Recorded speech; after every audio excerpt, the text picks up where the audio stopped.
कैसा सुंदर नाम है। जैसा सुंदर शील स्वभाव है उसी के अनुरूप सुंदर नाम भी है। फिर पूछा, बेटी तेरे पिता का क्या नाम है? विष्णु प्रिया जी सुनकर चुपचाप खड़ी रही। उन्होंने इस प्रश्न का कुछ भी उत्तर नहीं दिया। तब सची माता ने पुचकारते हुए कहा, बता दे बेटी, बता दे। बताने में क्या हर्ज है? क्या नाम है तेरे पिता का? लजाते हुए और शरीर को कुछ टेढ़ा करते हुए धीरे से विष्णु प्रिया जी ने कहा, राज पंडित। माता ने जल्दी से कहा, पंडित सनातन मिश्र की लड़की है तू? अरे तब बताती क्यों नहीं है? राज पंडित की पुत्री भी राजपुत्री होती है, तभी नहीं बताती थी। क्यों? यही बात है ना? विष्णु प्रिया लजाती हुई चुपचाप खड़ी रही। माता ने उससे और भी 2-4 बातें पूछकर विदा किया। विष्णु प्रिया का शील स्वभाव और सौंदर्य सची माता की दृष्टि में गड़ गया कि यही हमारी बहू होनी चाहिए। वे बार बार यही सोचने लगी, क्या ही अच्छा हो यदि ये लड़की मेरी पुत्र वधू बन जाए। वे रोज घाट पर अब विष्णु प्रिया को देखती और रोक करके 2-4 बातें जरूर करती। अब इच्छा तो पूरी है पर कोई बात चले तब तो चलावे।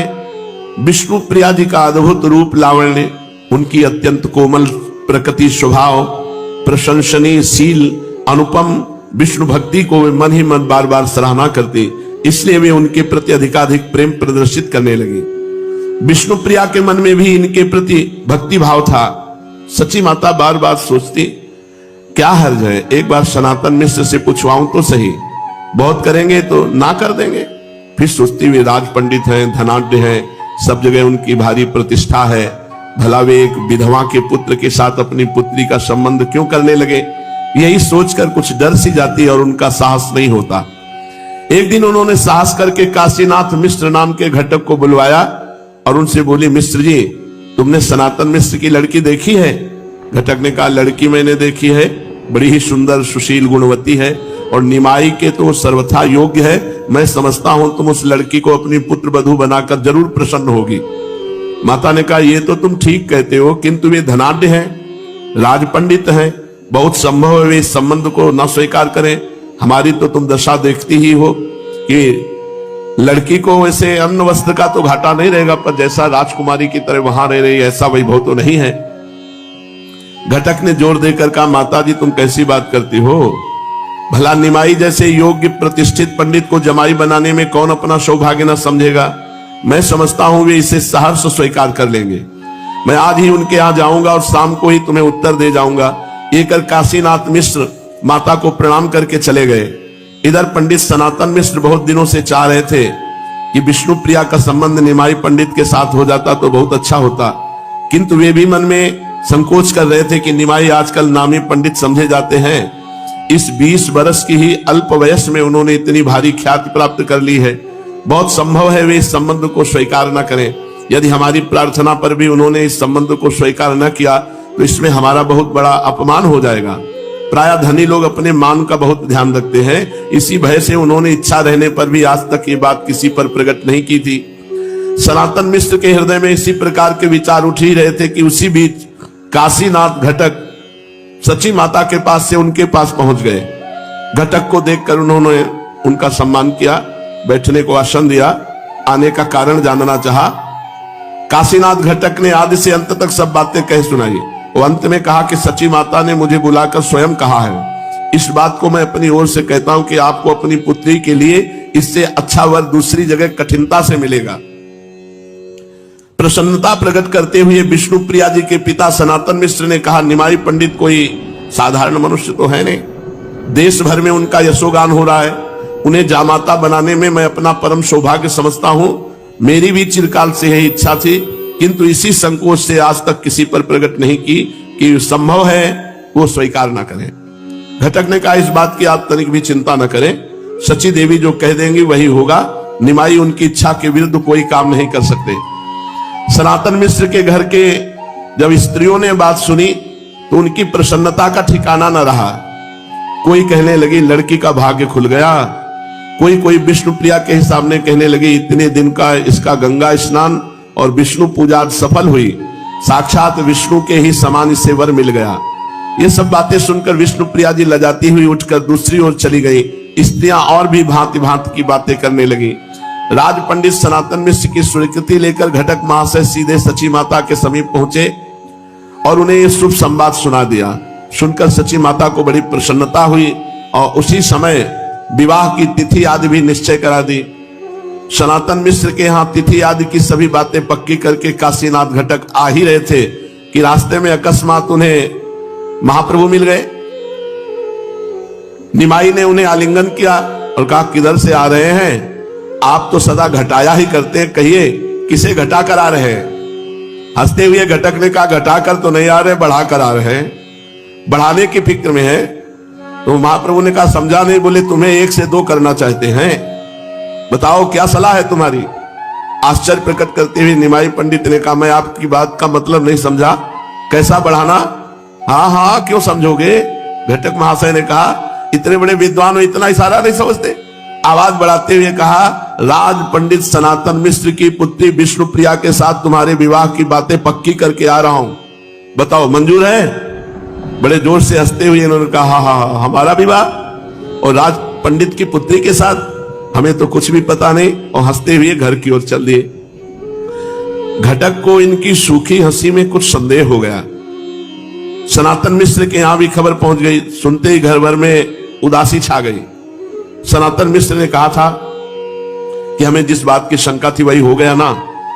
मैं पहले जानता था कि निमाई स्वतंत्र प्रकृति के पुरुष हैं, बड़े विद्वान हैं, बड़े प्रसिद्ध हैं, भला वो मेरे यहां संबंध क्यों मंजूर करने लगे? मेरी हंसी हो जाएगी सब लोगों में। सबको पता चल गया है कि लड़की का विवाह निमाई पंडित के साथ होगा। यदि ना हो सका तो मेरे लिए बड़ी लज्जा की बात है। ये सोचकर उन्होंने उसी समय काशीनाथ घटक को बुलाया और अपनी चिंता का कारण बताकर शीघ्र ही सची माता से इसके संबंध में निश्चित उत्तर ले आने की प्रार्थना की। महाप्रभु ने इच्छा जताई कि अब हम तीर्थ यात्रा करना चाहते हैं। जब हम तीर्थ यात्रा करते हैं तो हमारा हृदय पवित्र होने लगता है। पवित्र हृदय ही भगवान का भजन करता है। पवित्रता जब अंदर प्रवेश करेगी तो आपके अंदर खुद दोषों के त्याग की बात आ जाएगी। एक भगत जी रोज पेपर पढ़ते हैं और जब वृंदावन आए खुद उन्होंने कह दिया कि मुझे अब पेपर नहीं पढ़ना। जीवन भर हो गया नियम पूर्वक पढ़ते हुए, बोले अब मुझे नहीं पढ़ना। जब वृंदावन आया हूं तो मुझे भगवान का भजन करना है, भगवान की बातें पढ़। क्या हुआ? इतनी बड़ी आसक्ति पेपर की होती है कि लोग सुबह से इंतजार करते हैं जैसे भगवान के दर्शन का इंतजार।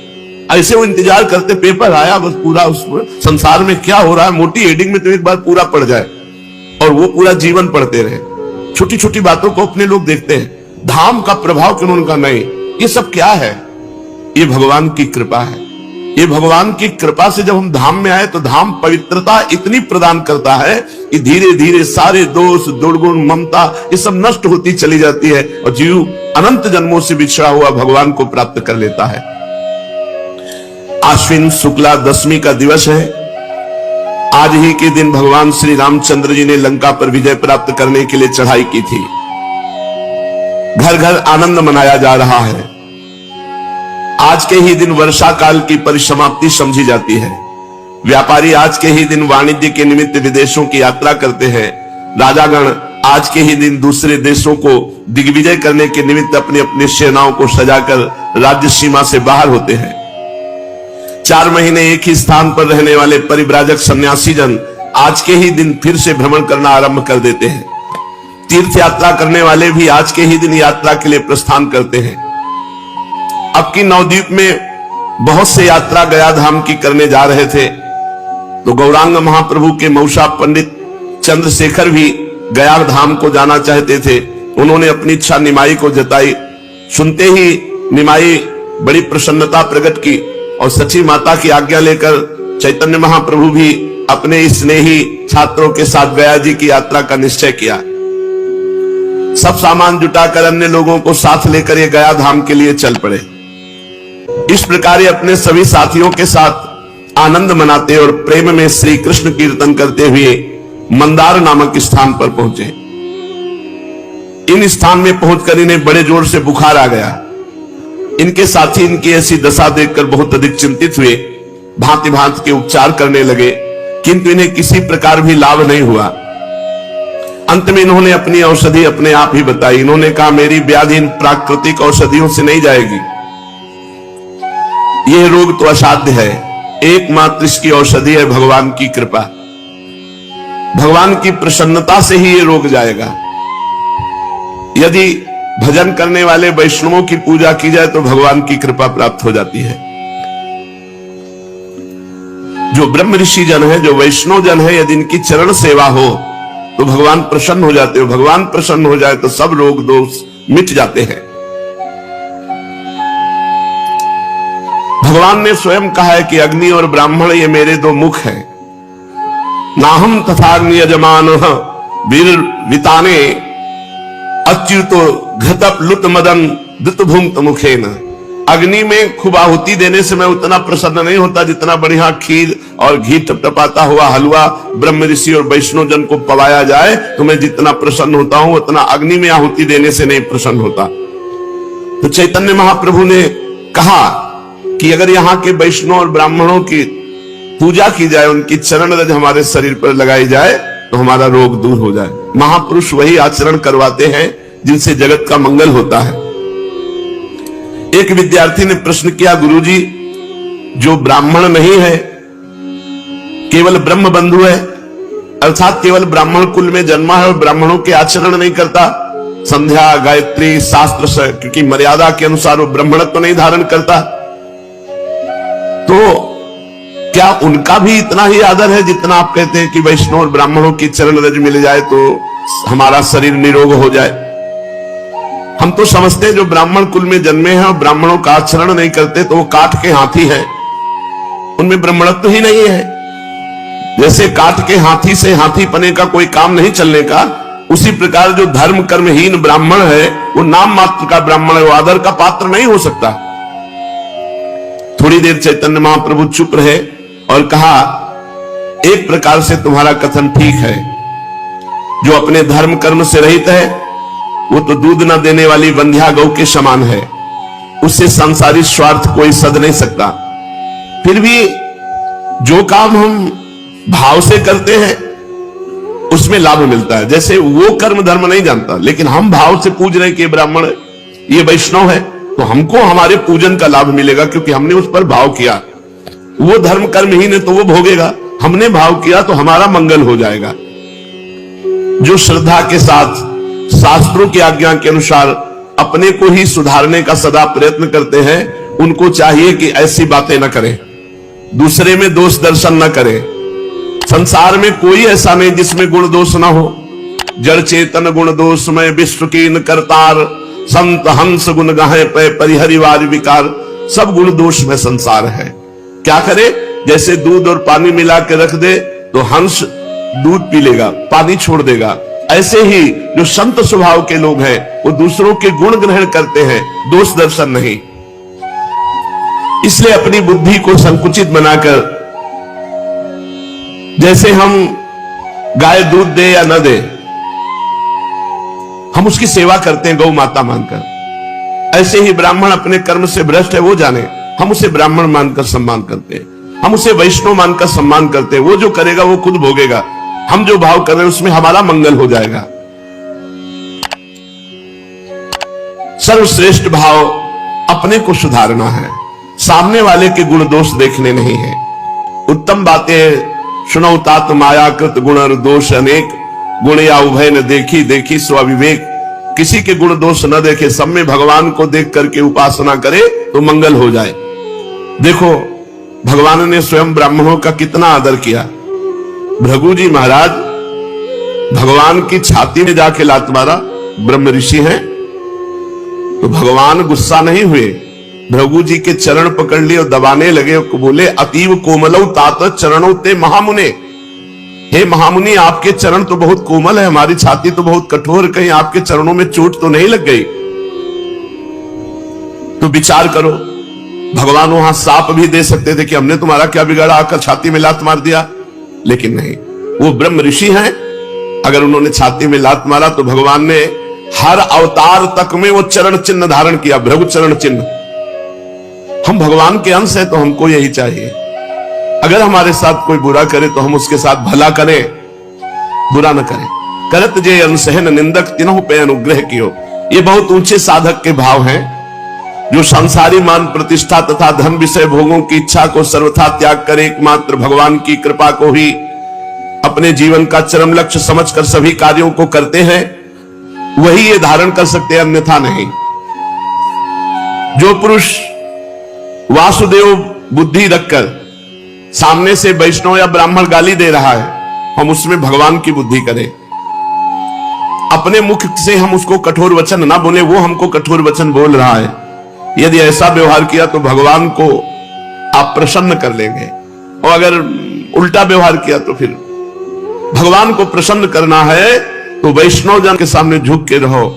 वो गाली दे तो सुन लो, तुम्हारे पाप नष्ट हो जाएंगे, तुम्हारा मंगल हो जाएगा, ऐसा चैतन्य महाप्रभु कह रहे हैं, ऐसा शास्त्रों में भी लिखा है। तो इनकी आज्ञा पाकर 2-3 विद्यार्थी गए और शुद्ध वैष्णव जनों और ब्राह्मण जनों की चरण रज लाए, चरणोदक लाए। इन्होंने चरणोदक पिया और चरण रज लगाई, सोई बुखार खत्म। चरणोदक पीते ही अच्छे हो गए। सभी विद्यार्थियों और सब लोगों से कहा, देखा ब्राह्मणों की चरण रज और चरणामृत में कितना प्रभाव है कि हमारा इतना पीड़ा देने वाला ज्वर बुखार एक बार चरणामृत पीने से चला गया। और जो भगवान का या भक्तों का रोज चरणामृत पीते हैं बड़े भाग्यशाली हैं। अकाल मृत्यु हरणम सर्वव्याधि विनाशनम श्री कृष्ण पादोदकम पीत्वा पुनर्जन्म न विद्यते। जो भगवान का चरणामृत या भक्त का चरणामृत पीते हैं उनकी कभी अकाल मृत्यु नहीं हो सकती, और बड़े से बड़ा रोग शरीर पर होने पर भी पीड़ा नहीं दे सकता, और अंत में भगवान की प्राप्ति होगी। ये चरणामृत पीने का महत्व है। वृंदावन में बिहारी जी, राधा वल्लभ जी ठाकुर विराजमान, इनका चरणामृत मिलता है। किसी पात्र में चरणामृत ले आवे, 2 बूंद रोज पान करे। अकाल मृत्यु हरणम सर्वव्याधि विनाशनम श्री कृष्ण पादोदकम पीत्वा पुनर्जन्म न विद्यते। उसका पुनर्जन्म नहीं होगा जो रोज चरणामृत पीता है।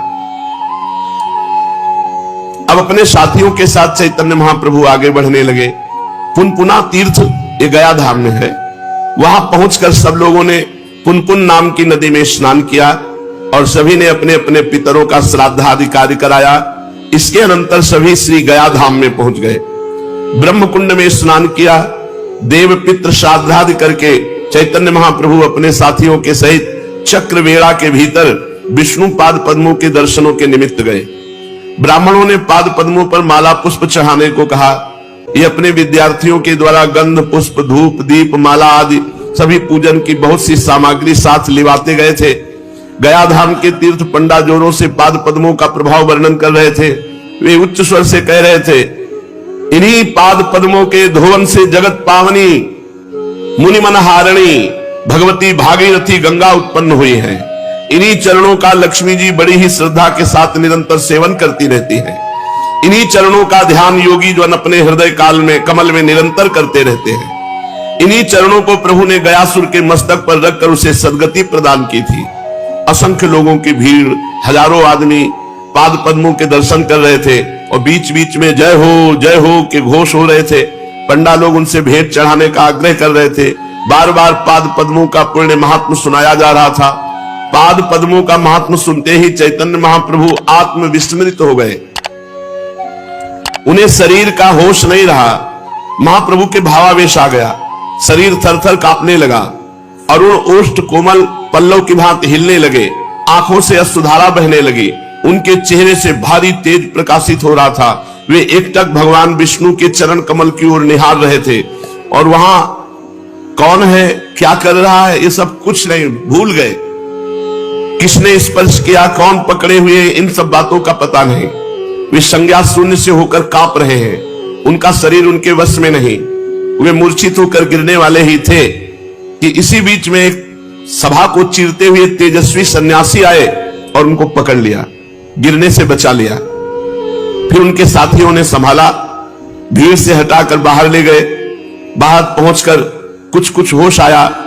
वे निद्रा से उठे हुए मनुष्य की भांति चारों ओर आंख उठा उठा कर देखने लगे। सहसा उनकी दृष्टि एक तेजस्वी सन्यासी पर पड़ी जो गिरते हुए से पहले उन्होंने संभाला था। उन्हें देखकर चौंक उठे। उनके आनंद का वारा पार नहीं रहा। इन्होंने दौड़ करके सन्यासी जी के चरण कमल पकड़ लिए। अपनी आंखों से अश्रु विमोचन करते हुए सन्यासी ने इन्हें उठाकर गले से लगा लिया। इनके स्पर्श मात्र से सन्यासी महाशय बेहोश हो गए। दोनों ही शरीर सुधि से परे महापुरुष, दोनों को ही शरीर का होश नहीं, दोनों ही प्रेम में विभोर होकर अश्रु विमोचन कर रहे थे। यात्री इन दोनों के ऐसे अलौकिक प्रेम को देखकर आनंद सागर में गोते खाने लगे। बहुत से लोग एकत्रित हो गए। चारों ओर से लोगों की भीड़ लग गई। कुछ काल में सन्यासी जी को कुछ कुछ चेतना हुई। उन्होंने बड़े ही प्रेम से इनका हाथ पकड़कर एक ओर बिठाया और अत्यंत प्रेम पूर्ण वाणी से कहने लगे, निमाई पंडित, आज मेरा भाग्योदय हुआ जो सहसा तुम्हारा दर्शन हो गया। नवद्वीप में ही मेरा हृदय तुम्हारी ओर स्वाभाविक ही खिंचा सा जाता था।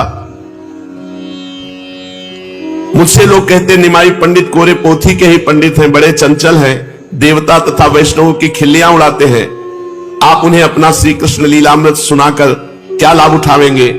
कोई तो यहां तक कहता अजी ये पूरे नास्तिक है, वैष्णवों को छेड़ने में इन्हें मजा आता है। मैं उन सबकी बातें सुनता और चुप हो जाता। मेरा अंतःकरण इन बातों को कभी स्वीकार ही नहीं करता था। ये ईश्वरपुरी जी महाराज, मैं बार बार यही सोचता था, निमाई पंडित जैसे सरस सरल सहृदय और भावुक पुरुष भक्तिहीन कभी नहीं हो सकते।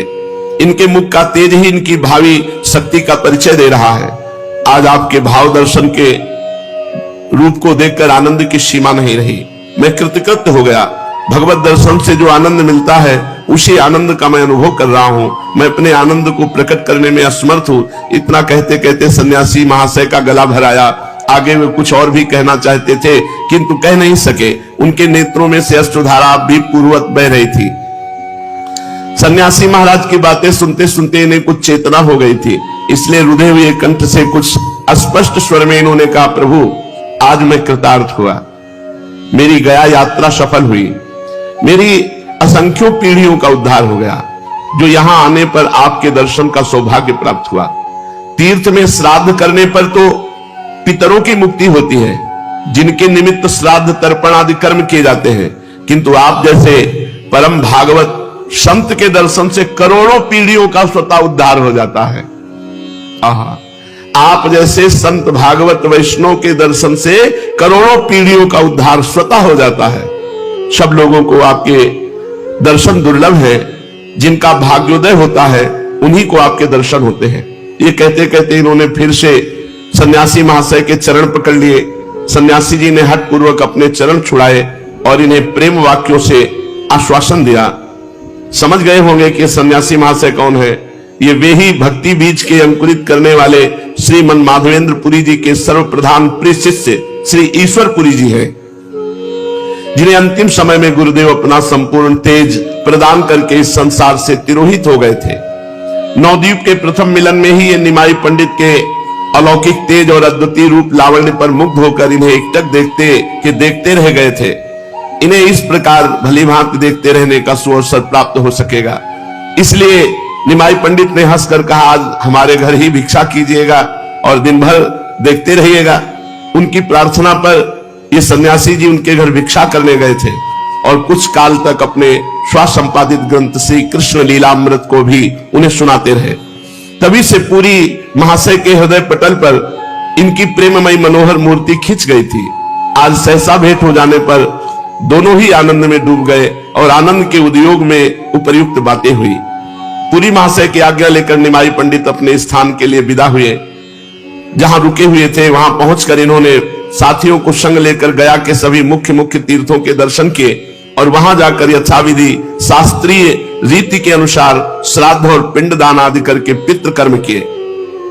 अंत में भगवती फल्गु नदी में जाकर इन्होंने पितरों के लिए बालुका के पिंड दिए। फल्गु का प्रवाह गुप्त है, उसका जल नीचे ही नीचे बहता है, ऊपर से बालू ढकी रहती है। बालू को हटाकर जल निकाला जाता है और यात्री उससे स्नान संध्या आदि कृत्य करते हैं। प्रेत गया, राम गया, युधिष्ठिर गया, भीम गया, शिव गया आदि 16 गया में निमाई पंडित ने अपने साथियों के साथ जा जाकर पितरों के पिंड और श्राद्धादि कर्म किए। सब स्थानों में दर्शन तथा श्राद्ध करके ये अपने ठहरने के स्थान पर लौट आए।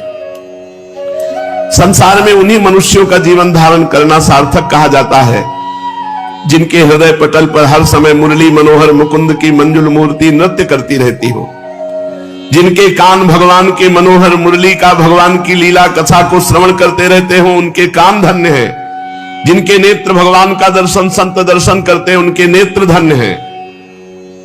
जो मन भगवान के भयहारी चरणारविंद का निरंतर मधुराति मधुर मकरंद पान करता रहता, वो मन धन्य है। और जो तन भगवान की सेवा में, भगवान के धाम में, भगवान के लिए है, वो तन धन्य है।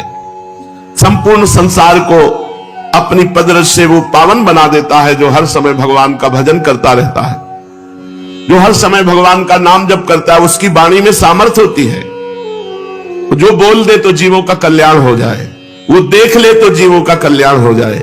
सतरत सतरत सा लोकान तारयति, वो स्वयं तर जाता है, स्वयं तर जाता है, लोगों को तार देता है। निमाई पंडित की हृदय कंदरा में से जो त्रैलोक के पावन प्रेम से स्रोत उमड़ने वाला था, जिसका सूत्रपात चिरकाल से हो रहा था, अद्वैताचार्य आदि भक्तगण जिसकी लालसा लगाए वर्षों से प्रतीक्षा कर रहे थे, उस स्रोत का पृथ्वी पर परिस्फुट होने का सुहावना समय अब सन्निकट आ पहुंचा। जगत विख्यात गया धाम को ही उसके प्रकट करने का अखंड यश प्राप्त हो सका। यही पावन पृथ्वी इसका कारण बन सकी।